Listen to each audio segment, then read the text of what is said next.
Every girl wanted him. He wanted the black transfer student.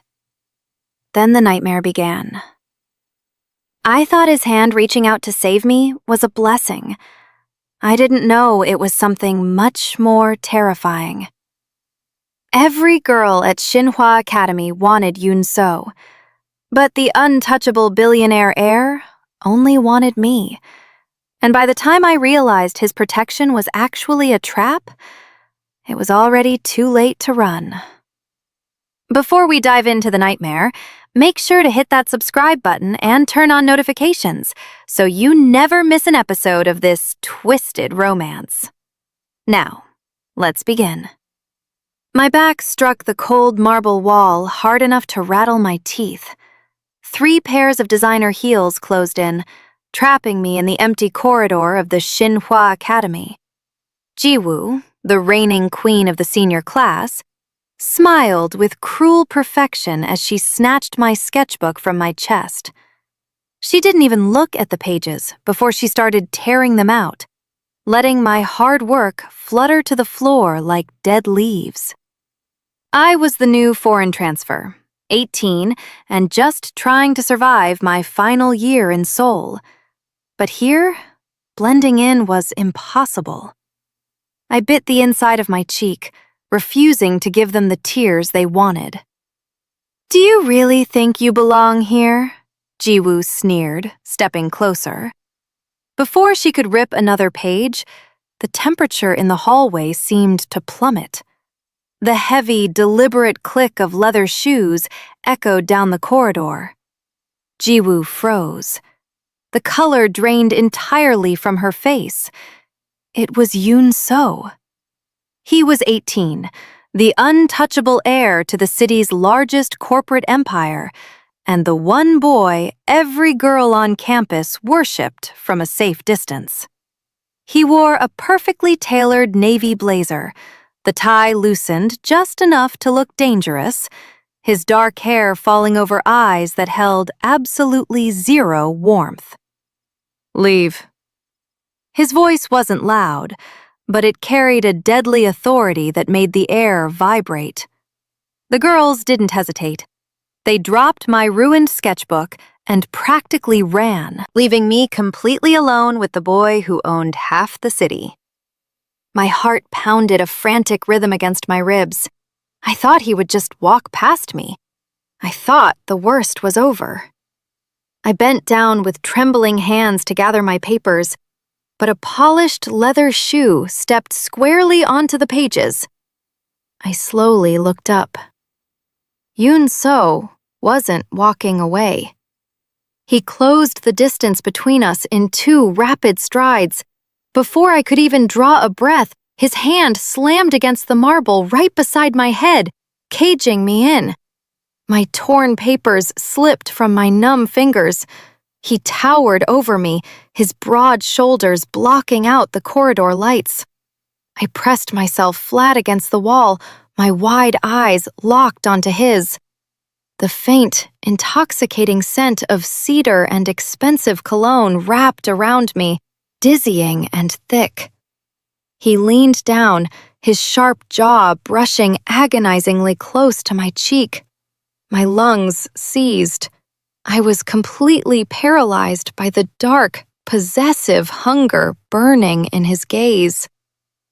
"You're mine now," he whispered, his breath grazing the sensitive skin of my neck, sending a violent shiver down my spine. "Don't ever look at anyone else again."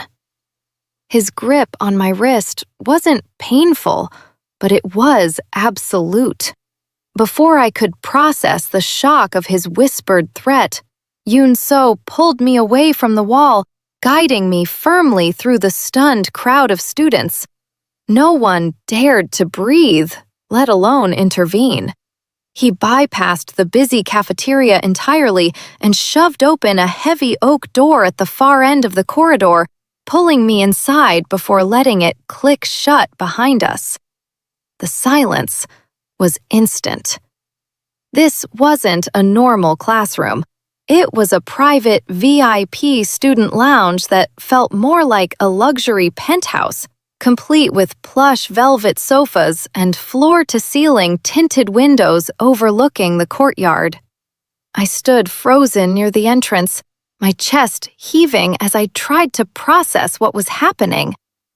"Why did you bring me here?" I managed to ask, my voice barely above a whisper. He didn't answer right away. Instead, he closed the distance between us, his intense gaze dropping to my trembling hands. I was still clutching the ruined remains of my sketchbook. Without a word, he reached out and gently took the torn paper from my grip, tossing it carelessly onto a glass coffee table. That was when he saw it. A thin line of red on my thumb. A small paper cut from when Ji-woo had snatched the book away. A dangerous shadow crossed his handsome face. He stepped even closer, entirely consuming my personal space, and gently took my hand. His fingers were warm, his touch shockingly delicate compared to the terrifying authority he commanded just moments ago. He pulled a pristine white handkerchief from his blazer pocket and carefully wrapped it around my thumb. "They won't touch you again," he murmured, his voice low and raspy. He didn't look at my face. He just stared at my hand, his thumb lightly tracing my knuckles in a way that made my breath catch in my throat. The sheer intimacy of it was suffocating. My heart was beating so frantically, I was sure he could hear it. This boy was dangerous. Everyone knew he ruined people for fun. Yet here he was, treating a tiny scratch like it was a critical wound. "I need to go to class," I stammered, pulling my hand away from his grasp. The air in the room felt entirely too thin. I spun around and grabbed the brass handle of the heavy oak door, pushing down with all my strength. It didn't budge. Panic flared in my chest. I twisted the lock, pulled again, but it was completely sealed from the outside. "Yun-so, open the door!" I said, my voice shaking as my back hit the wood. I turned back around. He hadn't moved to help me. Instead, he was standing perfectly still in the center of the room, his dark eyes fixed on me. Slowly, deliberately, he reached up and undid the top 2 buttons of his crisp white shirt, loosening his silk tie. "You're not going anywhere, Tina," he said softly, watching me with the hungry, unapologetic focus of a predator who had finally cornered his prey. The whispers started the second I stepped onto the campus the next morning. Eyes darted toward me, cameras clicked, and cruel laughter echoed down the pristine corridors. I kept my head down, rushing to my locker to grab my textbooks. I just needed to survive the day. But the moment I pulled the metal handle, a heavy bucket perched on the top shelf tipped forward. A thick, humiliating splash of cold red paint drenched my hair, ruining my crisp white blouse and soaking through my navy skirt. Gasps erupted from the hallway. Through the dripping red mess, I saw Ji-woo standing a few feet away, her arms crossed, a wicked smile playing on her lips. "Looks like trash always finds a way to stand out," she mocked loudly. Tears burned my eyes. I didn't run. I was too frozen by the sheer cruelty of it, standing there shivering in the ruined hallway as the elite students pointed and laughed. Then, the laughing abruptly died. The temperature in the corridor seemed to plummet. The crowd scrambled backward, parting desperately. Yoon-soo stepped into the clearing. His dark eyes scanned the red paint dripping from my curls, the ruined uniform, and finally landed on Ji-woo. He didn't yell. He didn't rush over to comfort me. Instead, a terrifying, absolute stillness fell over him. It was the calm before an execution. Ji-woo's smile vanished instantly. "Yun-soo, it was just a joke." He pulled a sleek silver phone from his blazer pocket, never breaking his dead, cold stare with Ji-woo. He dialed a single number. The silence in the hallway was so heavy you could hear the phone ringing through the speaker. "Secretary Kim," Yun-soo said, his voice smooth and entirely devoid of human warmth. "The Hanil Group, Ji-woo's family?" A brief pause. "Yes," Yun-soo continued, his gaze darkening into something monstrous. "Liquidate their assets, cancel their supply chains, ruin them completely. By noon, I want them bankrupt." Ji-woo collapsed to her knees, sobbing instantly, begging as she reached out toward him. "No, please, I'm sorry." Yun-soo hung up the phone. He didn't even blink at her tears. Finally, he turned to me.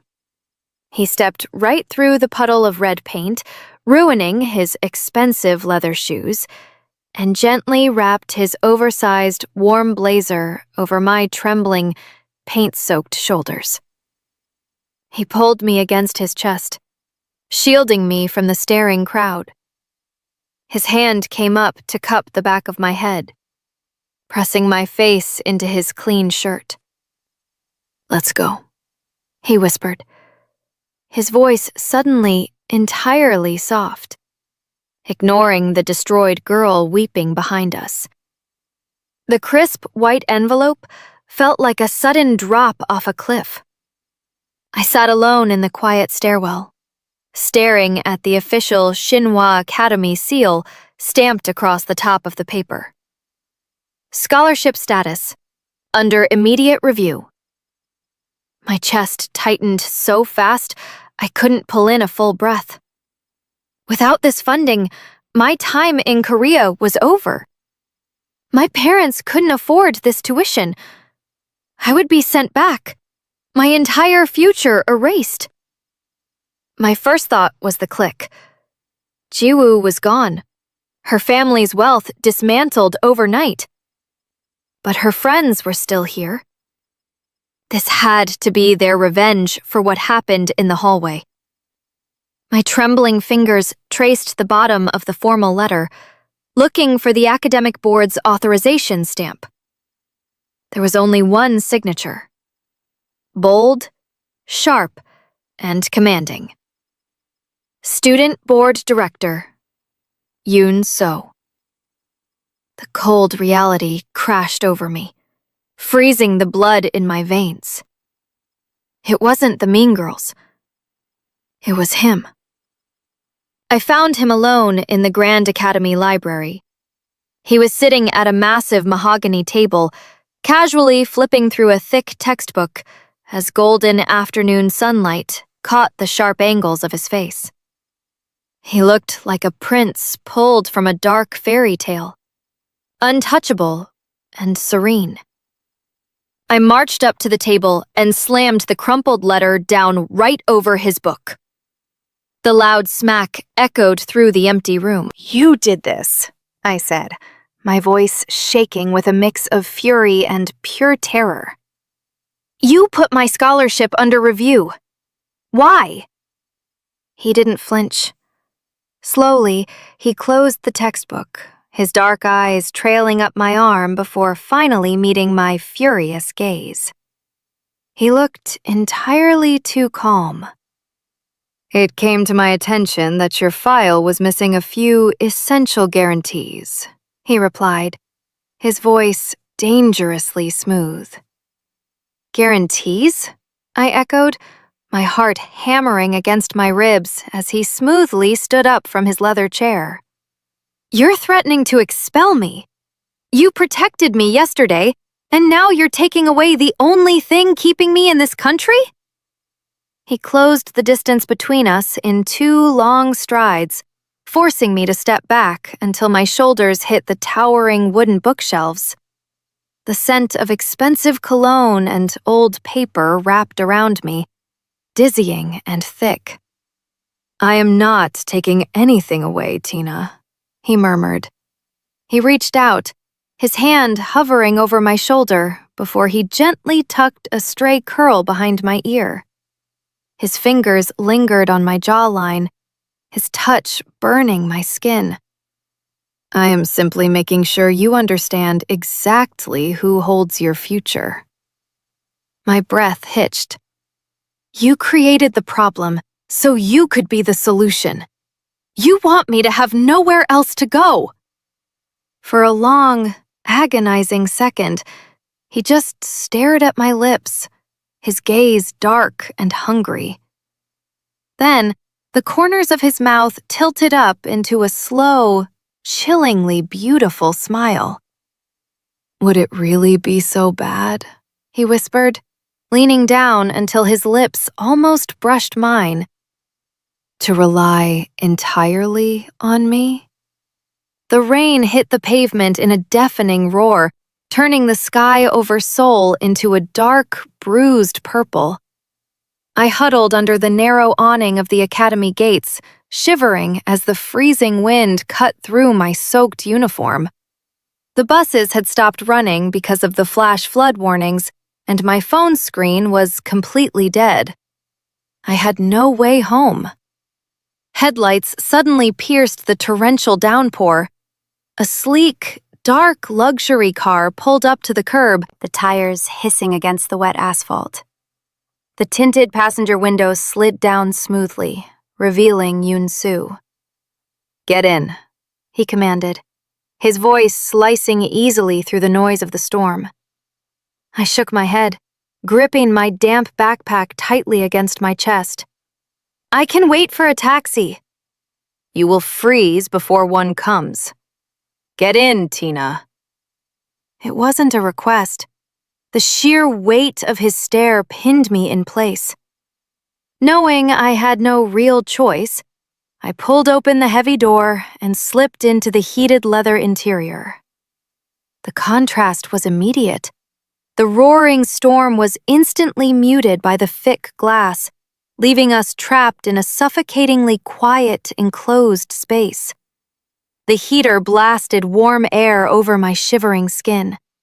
Yoon-soo reached across the center console, his large hand accidentally brushing my knee as he adjusted the climate control.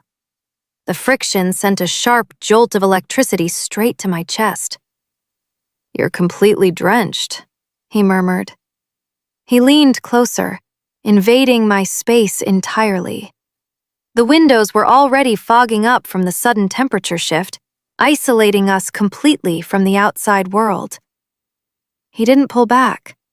His intense gaze dropped to my lips, his breathing slowing. The air between us grew impossibly heavy, thick with a dangerous, unspoken tension. I was paralyzed, my back pressed firmly against the leather seat as he leaned in, his face mere inches from mine. I could feel the dangerous heat radiating from his skin. I closed my eyes, my heart frantically waiting for the crash of his lips against mine. But instead of kissing me, he reached past my shoulder, grabbing the seatbelt and clicking it securely into place across my chest. "Rest," he whispered softly near my ear, his breath sending a shiver down my neck. "I will take care of everything." I opened my eyes, my face flushed with a confusing mix of relief and intense panic. The car glided forward smoothly into the storm. I leaned my head against the fogged window, the hypnotic hum of the engine and the warmth of the cabin finally pulling me into a light sleep. When the car finally slowed to a halt, the rain had softened to a steady hum. I blinked awake, expecting to see the familiar narrow street of my modest apartment complex. Instead, I looked through the windshield and my blood ran completely cold. Towering iron gates slowly opened, revealing a massive, terrifyingly isolated stone mansion surrounded by dense, dark woods. "Where are we?" I asked, my voice shaking. Yoon-so turned off the engine, a dark, satisfied smile crossing his lips. "Welcome home." "I cannot stay here," I whispered, my fingers digging into the plush leather seat as the reality of the massive estate set in. Yoon-so simply unbuckled my seatbelt, his knuckles brushing my collarbone. "The roads are entirely flooded, Tina. You are staying." The heavy front doors of the mansion swallowed us whole. Inside, it was stunning, but suffocating. Towering ceilings, cold marble floors, and men in sharp-tailored suits standing silently at every exit. This was not a home. It was a fortress, and I was locked inside. He led me up a grand sweeping staircase to a sprawling, dimly lit bedroom. "Change out of your wet uniform," he commanded softly. "I will have dinner brought up to you." He turned to leave, but panic forced my hand. I grabbed the edge of his sleeve. "My parents will be terrified. I need to call them." He paused, looking down at my trembling fingers on his arm. "I already had Secretary Kim call them," he replied, his voice chillingly calm. "They were told the Academy arranged emergency dormitories due to the storm. They think you are perfectly safe." A fresh wave of terror washed over me. He had isolated me completely. Before I could argue, he stepped out into the hall, and the heavy door clicked shut. I heard the unmistakable sound of a lock sliding into place. I waited until his footsteps faded completely. My heart hammered against my ribs like a trapped bird. I couldn't just wait here. I checked the windows, but we were 3 stories up, the rain lashing violently against the thick glass. Turning back to the door, I grabbed the handle and twisted violently. It gave way with a soft click. He hadn't locked it from the outside. The locking mechanism was just heavy. I slipped out into the silent, shadow-filled corridor. I needed to find a landline, a side exit, anything. But as I crept toward the main staircase, I froze. 2 large guards stood at the bottom, their posture rigid. The security was absolute. I was entirely caged. Retreating down the opposite end of the hallway, I found the only unguarded door. The brass handle turned silently, and I slipped inside, closing it tight behind me. It was his private study. The air smelled of his intoxicatingly expensive cologne and aged paper. I reached blindly in the dark, my hand brushing a heavy desk lamp. I clicked it on. The warm light flooded the far wall, and all the air violently left my lungs. My hands flew to my mouth to muffle a scream. It wasn't a bookshelf. It was a massive board stretching from floor to ceiling, entirely covered in photographs. High-resolution, candid photos. Me walking down my street back in Nigeria. Me sitting at the airport gate. Me buying groceries my second day in Seoul. Hundreds of pictures, tracked and pinned meticulously. He hadn't just noticed me in the hallway at school. He had been watching me since before I even arrived in the country. I didn't think. I just ran. Leaving the study door wide open, I blindly sprinted down the opposite corridor, slamming my weight against a set of heavy glass French doors. The storm swallowed me instantly. Freezing rain drenched my ruined uniform as I stumbled out into the massive courtyard, desperate to find the iron gates in the pitch-black night. Mud grabbed at my shoes, slowing me down. The wind was deafening. Then, A strong hand violently gripped my wrist, spinning me around. Yun-soo towered over me in the downpour. His expensive white shirt was completely soaked, clinging tightly to his chest, and his dark eyes blazed with a terrifying, wild panic I had never seen before. "Let me go!" I screamed, thrashing against his unyielding hold. "You're completely insane! I saw the room, Yun-soo! I saw the wall of photos!" He didn't let go. Instead, he pulled me flush against his chest, shielding me from the violent wind. "You shouldn't have gone in there, Tina," he warned, his deep voice easily cutting through the thunder. "You've been stalking me!" I cried out, tears mixing with the freezing rain on my cheeks. "Why? Why me? What do you want?" "Because you were the only real thing in a world full of fakes," he yelled back, his perfect, cold mask finally shattering. His chest heaved as he stared fiercely down at me. "I brought you here to keep you safe, and you run straight into a flood." "Safe from who? You're the one terrifying me." I shoved my hands hard against his chest, but he didn't even flinch. "I am not a pet you can just lock in a cage." "I know you're not," he growled, closing the last fraction of space between us. "That's exactly the problem."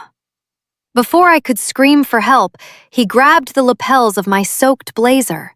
He pulled me up onto my toes, and his mouth crashed down on mine. It was fierce, desperate, and entirely consuming. The shock paralyzed me, but the blinding heat of his lips against the freezing rain instantly short-circuited my brain. He tasted like rain and something dangerously sweet. His hand slid to the back of my neck, his fingers tangling in my wet curls to tilt my head back, demanding my absolute surrender. I hated him for trapping me. I hated him for the obsessive photos. But as my hands betrayed me, sliding up his soaked chest to grip his shoulders tightly, a terrifying realization crashed over me. I wasn't pushing him away. I was melting right into his cage. When the storm finally broke, just before dawn, Yun-soo silently drove me back to my apartment. Neither of us spoke a word, the heavy tension of that kiss suffocating the car. But returning to Shin-hwa Academy the next morning felt like stepping into a completely different reality. The incident in the rain had shifted everything. I was no longer the invisible transfer student. I was marked. The other students parted around me like I was carrying a contagious disease, whispering behind their hands. I was terrified, yet hyper-aware of the invisible leash Yun-soo had wrapped securely around my life. During lunch, I found a heavy, wax-sealed envelope slipped through the vents of my locker. Inside was a single, crisp card. Emergency Scholarship Review Hearing, midnight. It listed an address in the city's industrial district. My stomach twisted violently. I knew it was risky, but my desperation to secure my future without selling my soul to Yun-soo pushed me out into the night. When the taxi dropped me off, my heart completely sank. This wasn't an academic building. It was a massive, abandoned warehouse vibrating with the deafening roar of modified engines and blinding neon lights. The elite students of Seoul were crowded around a makeshift concrete racetrack, cheering viciously. The clique had tricked me. They brought me to an underground race, a lawless playground where the rich gambled with their cars and the lives of anyone they deemed worthless. I immediately turned to run back to the street, but a firm, unfamiliar hand clamped down hard on my shoulder. "Well, well," a mocking voice purred. I spun around to find a tall boy with pierced ears and a sharp, cruel smile. He wore a heavy leather racing jacket, looking down at me with predatory amusement. Look what wandered into the shark tank. Yoon-soo's little pet. I shoved his hand off me, backing away, my chest heaving. I don't know what you're talking about. I'm leaving. You're not going anywhere, he sneered, stepping right into my path to block my escape. The wealthy crowd around us began to notice, their cruel eyes turning my way like a pack of wolves sensing fresh meat. Let's see how much the prince really cares about his new toy. He reached out to grab my arm again, his grip tightening like a vice. I squeezed my eyes shut, bracing myself to fight back. Then, the concrete floor violently trembled. The agonizing shriek of burning tires shattered the noise of the crowd. Blinding headlights tore through the heavy warehouse doors. A low-slung, dark silver sports car drifted perfectly through the center of the floor, spinning with terrifying precision before slamming to a halt just inches from the rival heir. The crowd scattered backward in pure panic. The driver's side door swung open upward. The heavy bass of the underground music seemed to instantly die. Yoon-soo stepped out into the neon light. He wasn't wearing his school uniform. He wore a crisp white shirt, the sleeves rolled up to his forearms, his jaw clenched so tight, a muscle feathered in his cheek. He didn't look at the cars or the terrified crowd. His dark gaze locked entirely on the boy holding my arm, and his eyes were filled with pure, unadulterated murder. The rival dropped my arm instantly, taking a cautious step back. The heavy bass of the warehouse had been completely silenced, replaced only by the low, predatory purr of Yoon-soo's engine. "Let her go, Min-ho," Yoon-soo said, his voice terrifyingly quiet. Min-ho forced a laugh, though his eyes darted nervously. "She walked into my territory, Yoon-soo. You want her back? Race me for her. 3 laps. If I win, she stays here. If you win, you take her home." A muscle jumped in Yoon-soo's jaw. He didn't look at me, but I saw his knuckles turn white. "Get in the car, Tina," he commanded, his tone leaving zero room for argument. I scrambled into the passenger seat, my hands shaking violently. Before I could even buckle my belt, the engine screamed. The starting girl dropped her flag, and my head slammed back against the leather headrest. The force was unimaginable. We tore through the concrete pillars of the warehouse, the smell of burning rubber and gasoline flooding the cabin. Yoon-soo drove like a man possessed, his face set in a cold, ruthless mask. He drifted around the final hairpin turn with absolute precision, crossing the finish line whole seconds before Min-ho's car even appeared. The crowd erupted. Yoon-soo hit the brakes, the car skidding to a halt. He stepped out, and I followed, my legs barely able to support my own weight. Min-ho climbed out of his car, his face flushed with sheer humiliation. He had lost in front of the entire elite underground. The crowd's laughter seemed to snap something dark inside him. "You think you own everything!" Min-ho screamed, his voice cracking. He lunged toward a heavy metal tire iron resting on a nearby barrel. He didn't swing it at Yoon-soo. He swung it directly at me. Time seemed to freeze. I couldn't breathe. I just watched the heavy steel swinging violently toward my head, but it never hit me. A powerful force shoved me backward onto the cold concrete. There was a terrifying, hollow crack. I gasped, scrambling up just in time to see Yoon-soo drop to his knees. The iron had struck him squarely across the side of his head. Minho dropped the metal bar, his face draining of color as the horrifying reality of striking the city's most powerful heir set in. "Yoon-soo!" I screamed, sliding across the dirty floor to catch him before he collapsed completely.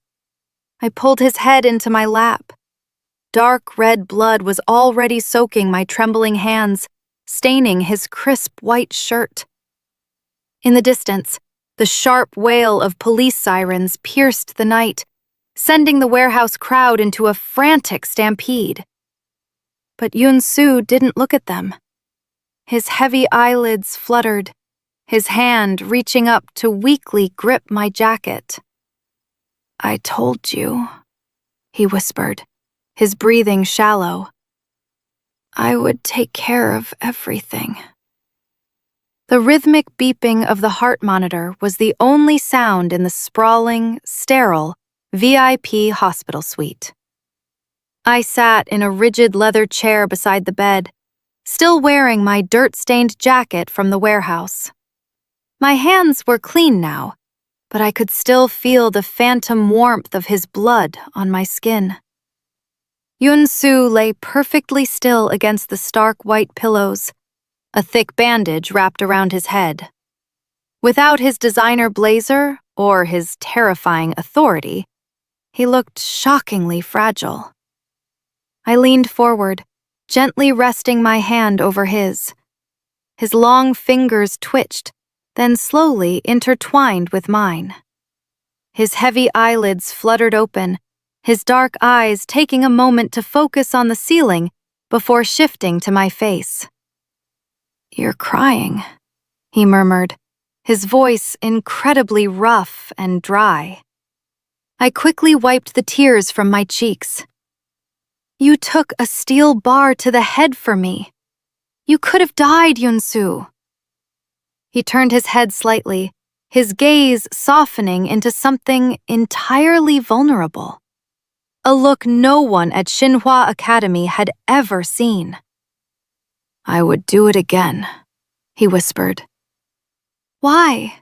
I asked, the desperation finally breaking my voice. "Why go to these extremes? Why me?"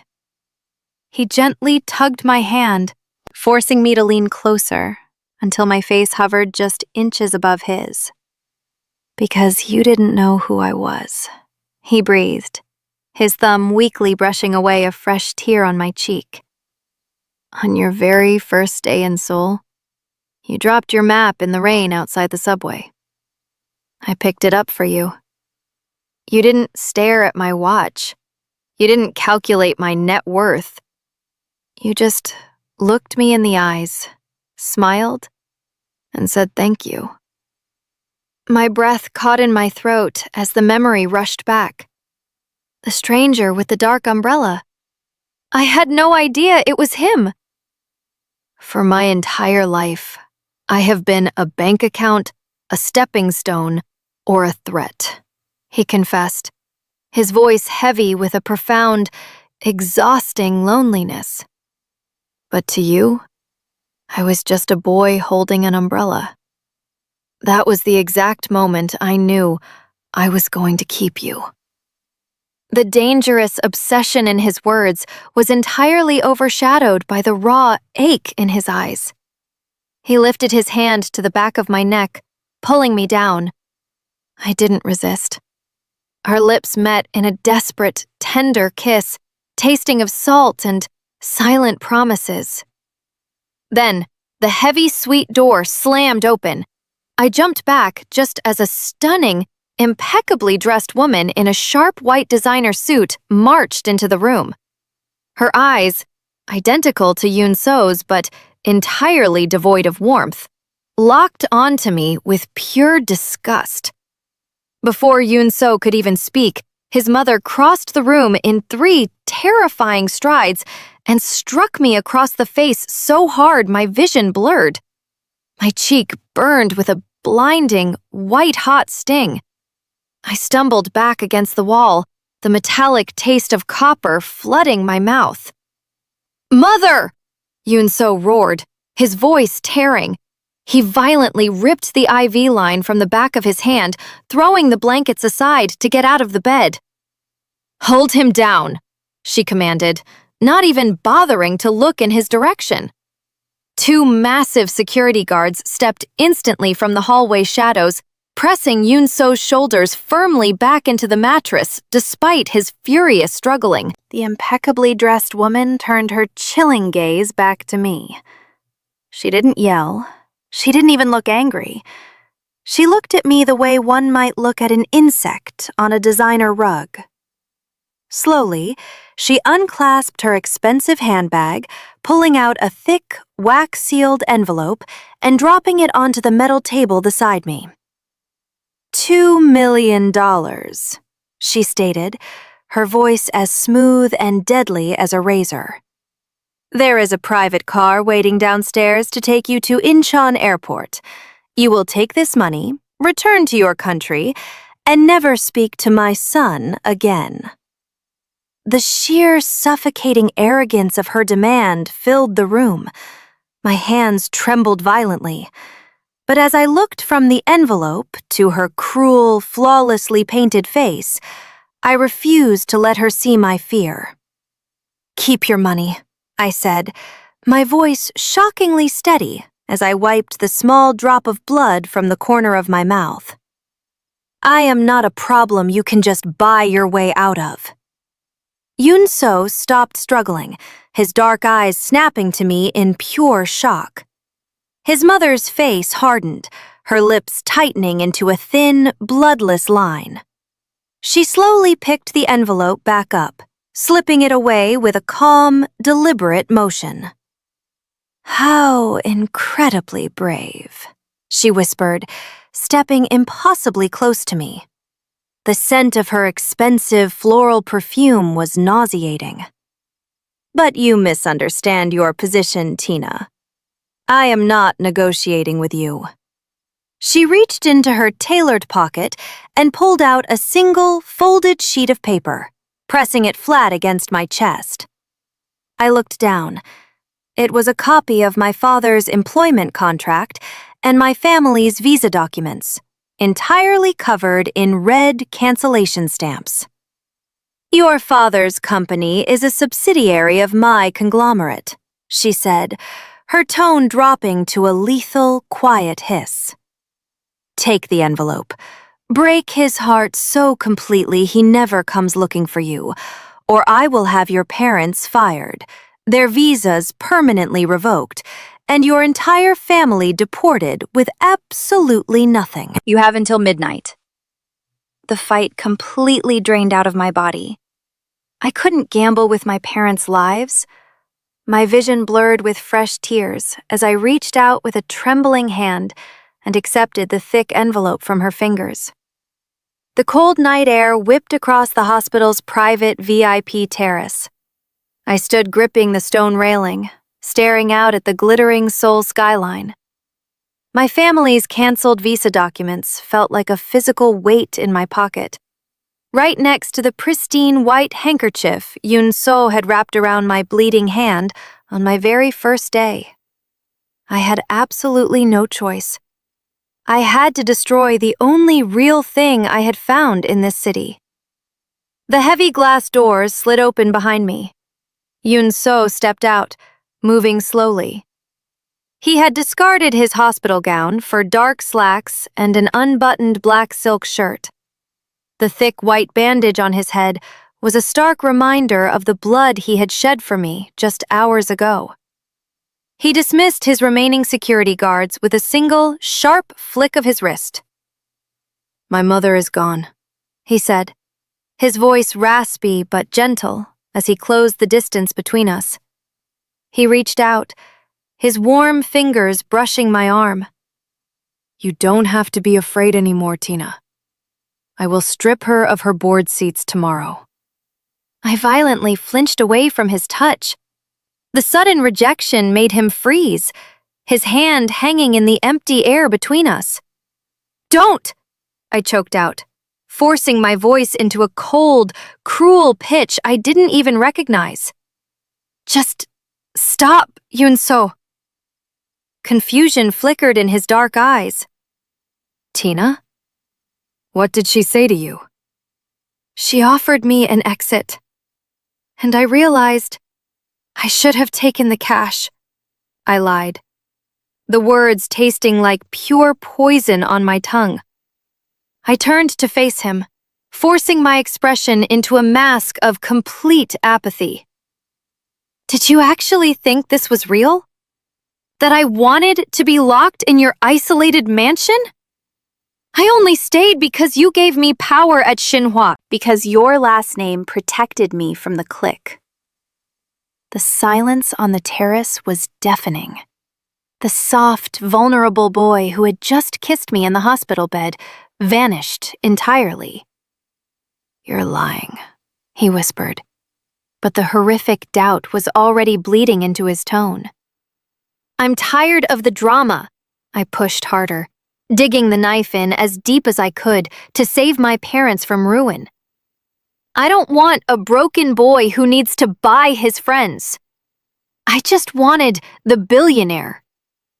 Yoon-soo stopped breathing. The warm affection in his gaze completely died, replaced by a terrifying, absolute zero void.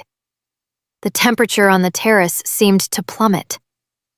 He didn't yell. He didn't break down. Instead, he stepped effortlessly into my space, trapping me tightly against the stone railing. He leaned down, his face dangerously close to mine, his voice dropping to a smooth, lethal whisper that sent a violent shiver down my spine. If you want to play the gold digger, he breathed, a dark, chilling smile spreading across his perfect lips, then let me show you exactly how a billionaire plays. The retaliation was swift and entirely suffocating. Over the next 48 hours, my entire world collapsed. My father texted me in a blind panic. His company had been subjected to a hostile takeover overnight. Our apartment building had a new landlord. Every single facet of my family's existence had been bought up by a holding company. It was all Yoon-soo. He hadn't let me leave. He had simply built a new, inescapable cage. I was cornered in the empty school auditorium by his security guards when he finally came to deliver the final blow. The echo of his footsteps hung in the massive, empty room. He stood under the harsh stage lights, looking like a king who had just conquered my entire world. For months, my instinct had been to run, to hide behind my sketchbook and pray the elite would just look the other way. But as I stared at his chilling, triumphant smile, the terror finally burned away into a blinding, absolute fury. I wasn't running anymore. I closed the distance between us. His dark eyes widened a fraction in surprise as I stepped directly into his space, entirely erasing the distance he usually controlled. I didn't back down. I reached up, grabbed the heavy lapels of his expensive blazer in both hands, and yanked him down to my level. The sudden, violent power shift made the breath catch in his throat. You want to own my world? I demanded, my voice ringing out sharp and clear across the empty rows of velvet seats. You want to ruin my life just to prove a point? Congratulations, Yoon-soo. But you are late to the party. Your mother already beat you to it. His confident smirk vanished instantly. He tried to pull back to regain his towering posture, but I held on tight, my knuckles turning white against his jacket. What are you talking about? He asked, his voice suddenly losing its lethal edge. She didn't just offer me money at the hospital, I fired back. Tears of pure, unadulterated anger finally spilling over my cheeks. She brought my father's employment contract. She brought my family's visa documents, already covered in red cancellation stamps. She gave me an ultimatum. Take the bribe and break your heart, or she would deport my entire family with nothing. Yun-so stopped moving. He stopped breathing entirely. So, I lied to you on that terrace, I choked out, shaking him slightly. I broke my own heart to save my parents from ruin. And instead of trusting me, you decided to finish the exact destruction she started. The realization struck him with physical force. The terrifying, untouchable billionaire heir crumbled right in front of me. His dark, predatory facade completely shattered. His hands came up to cover mine, where they still gripped his lapels, his fingers trembling. He looked at me, truly looked at the exhausted, desperate girl holding him hostage, and his eyes filled with a devastating horror. I was hurting you, he whispered, his voice cracking, entirely stripped of its authority. Slowly, deliberately, he sank to his knees right there on the dusty hardwood floor of the stage, never letting go of my hands. He looked up at me, his gaze entirely surrendered. "Tell me how to fix this, Tina," he pleaded, placing absolute control into my palms. "Tell me who to destroy." The cafeteria of Shin-hwa Academy was usually a deafening war zone of vicious gossip and clinking silver. But the moment the heavy double mahogany doors swung open, the massive room went entirely, terrifyingly silent. Yun-soo walked in. He didn't wear his uniform blazer. His white sleeves were rolled up to his forearms, his tie hanging loose. But the raw, untouchable authority radiating from him had never been more absolute. The morning financial news had already broken the internet. The billionaire heir had called an emergency corporate board meeting at dawn. In a single, ruthless stroke, he had completely dismantled his mother's control over the Han-il conglomerate, freezing her personal assets and legally stripping her of her seats. He had burned down his own empire just to make sure she could never touch my family again. The elite clique practically stopped breathing as he walked past their table, not even sparing them a single glance. His dark, intense eyes were locked entirely on me. I stood up from my chair, my heart hammering a frantic rhythm against my ribs. He stopped right in front of me, the distance completely erased. The entire school was watching, paralyzed, waiting for the ruthless tyrant to command his territory. Instead, Yun-soo looked down. Without a single word, the billionaire Prince of Seoul sank to one knee right there in the middle of the crowded cafeteria. A collective, stunned gasp echoed through the massive room. He gently caught my ankle, his warm fingers brushing my skin, and carefully tied the loose lace of my sneaker. It was the ultimate, undeniable display of submission. He was showing every single person in this academy that I wasn't his toy. I was his queen. He stood back up, his towering height shielding me from the staring crowd. "Your father's contract is permanently secured," he murmured, his voice a deep, rough vibration meant only for me. "The visas are locked. The board is mine. No one will ever threaten you or force you to run again. Not even me." The heavy, suffocating cage I had carried since stepping foot in this country finally shattered into dust. I didn't want to run anymore. I looked up into his dangerously handsome face, reaching out to gently grab the loose ends of his silk tie. "Good," I whispered, pulling him down an inch to meet my gaze. "Because I am not going anywhere." A slow, breathtakingly beautiful smile broke across his face, entirely replacing the cold mask he wore for the rest of the world. He cupped the side of my face, his thumb grazing my cheekbone as his lips crashed down on mine. The kiss was no longer a desperate trap or a forced claim.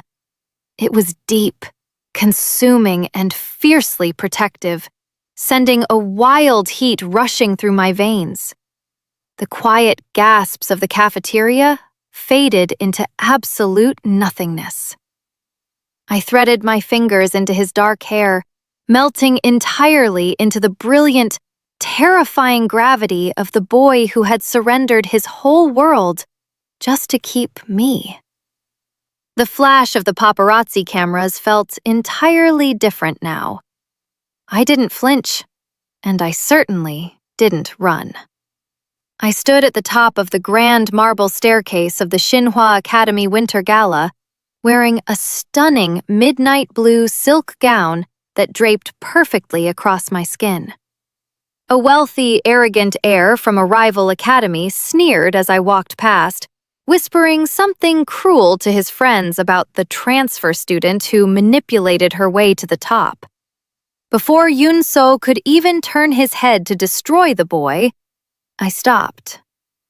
I turned slowly, holding the heir's gaze with an absolute, freezing calm. "If you are going to whisper, make sure it is something actually worth my time," I said, my voice smooth and carrying effortlessly over the elegant string quartet. "Otherwise, I would hate to see your family's stock prices plummet before they even serve dessert." The boy turned completely pale, practically choking on his champagne as he frantically scrambled backward into the crowd, his friends refusing to make eye contact with me. A low, dark chuckle vibrated beside me. Yoon-so slipped his arm around my waist, pulling my back flush against his chest. He looked impossibly handsome in a sharp, tailored tuxedo. The terrifying, dangerous edge in his eyes was still there, but now it was entirely reserved for anyone who dared to cross me. "Remind me never to make you angry," he murmured, his lips brushing the shell of my ear, sending a familiar, electric shiver straight down my spine. "You couldn't handle me angry," I teased softly, tilting my head back against his shoulder.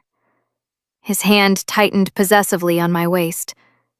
Without another word, he guided us away from the glittering, crowded ballroom, smoothly slipping through a set of heavy glass doors and out into the quiet, dimly lit academy courtyard. The winter air was crisp, but the intense heat radiating from him was intoxicating. He stepped into my space, pinning me gently against the cold stone wall. It was a perfect, thrilling mirror of the very first day he trapped me in the hallway. But this time, I wasn't trembling with fear. I reached up, my fingers confidently tracing the sharp angle of his jaw. "You're staring, Yoon-so," I whispered. "I am admiring my empire," he breathed, his gaze dropping to my lips with that same hungry, unapologetic focus. "And realizing that the only part of it that actually matters is standing right in front of me." He kissed me then, slow, deep, and devastatingly thorough. There were no more cages, no more threats, and no more hiding. The untouchable billionaire had tried to pull me into his dark nightmare. But somewhere along the way, I had completely rewritten the story. He didn't own me. I owned him. and as my hands tangled in his dark hair under the Seoul moonlight, I knew I wouldn't trade this beautifully terrifying romance for anything in the world.